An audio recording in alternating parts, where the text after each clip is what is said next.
दलित मुसलमान ओबीसी करो विचार, संविधान बदलने वालों को मारो जूते, तभी आप रहेंगे। संविधान रहेगा तभी आपका हक और अधिकार रहेगा। संविधान रहेगा तभी आप आवाज उठा सकते हो। संविधान रहेगा तभी आप अपने अधिकार की मांग कर सकते हैं। संविधान रहेगा तभी महिला सुरक्षित होता है कि आप भारी तादाद में रामलीला मैदान पहुंचे और आप अपने आवाज को बुलंद करें। मौका संविधान दोस्तों, काशीराम जी कहते थे जिसकी जितना संख्या भारी उनकी इतना हिस्सेदारी।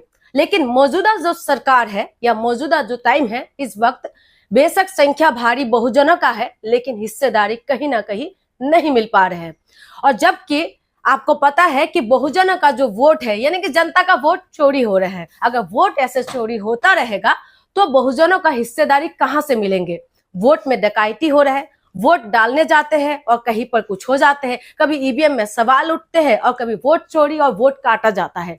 अगर ऐसा ही होता रहा तो बीजेपी को जीतने से कोई नहीं रोक सकते और लगातार जो है बीजेपी जीतते रहेंगे। बेशक बहुजनों का संख्या कितना भी भारी क्यों ना हो, उसके बावजूद भी जो बहुजन सत्ता में नहीं आ पाएंगे या हिस्सेदारी में भाग नहीं ले सकते, क्योंकि वोट का डकैती हो रहा है या वोट चोरी हो रहा है।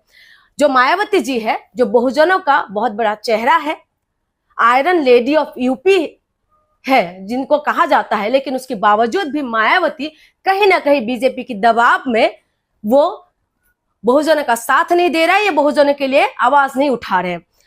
तो ये सारी बातें तो है कि राजनीति में हो रहा है या समाज में क्या असर पड़ रहा है, लेकिन समाज में लोगों को पता चल रहा है कि किस तरीके की असर पड़ रहा है। या आप खुद अपने से भी अगर सवाल करेंगे तो आपको पता चलेगा कि क्या कुछ असर पड़ा है। क्योंकि बहुजनों का जो है कहीं ना कहीं शिक्षा संस्था बंद किया जा रहा है, जहां पर ज्यादातर लोग जो है गरीब लोग ही जाते हैं। गरीब लोगों में ज्यादातर SC OBC लोग होते हैं या माइनॉरिटीज के लोग होते हैं।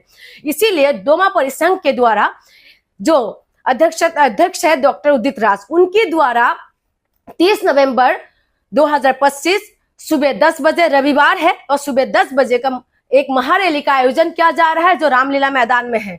तो मेरी आपसे ये निवेदन है कि ज्यादा से ज्यादा बहुजन लोग हैं, ज्यादा से ज्यादा SC OBC जो लोग हैं, ज्यादा से ज्यादा जो माइनॉरिटीज के लोग हैं वहां पहुंचे, क्योंकि अभी से आपको शुरू करना पड़ेगा अपनी तैयारी।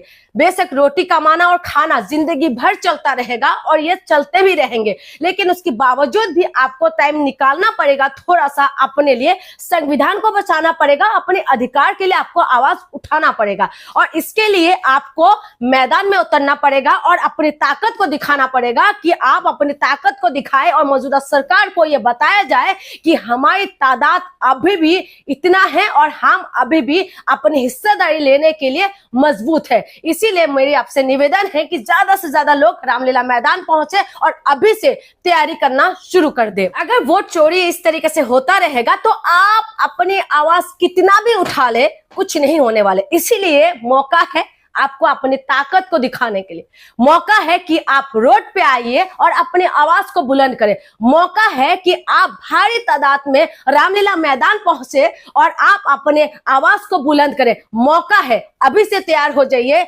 चाहे आप अपने भाई बहन से बात करें, भाई बहन को तैयार करें, घर के रिश्तेदारों को तैयार करें, आस पड़ोसी को तैयार करें, गांव के लोगों को तैयार करें कि संविधान बचे रहेंगे तभी आपके हक और अधिकार बचा रहेगा। इसीलिए हमने जो रैली का आयोजन किया गया है उसमें आप लोग पहुंचे। कहते हैं कि दलित मुसलमान OBC करो विचार, संविधान बदलने वालों को मारो जूते चार।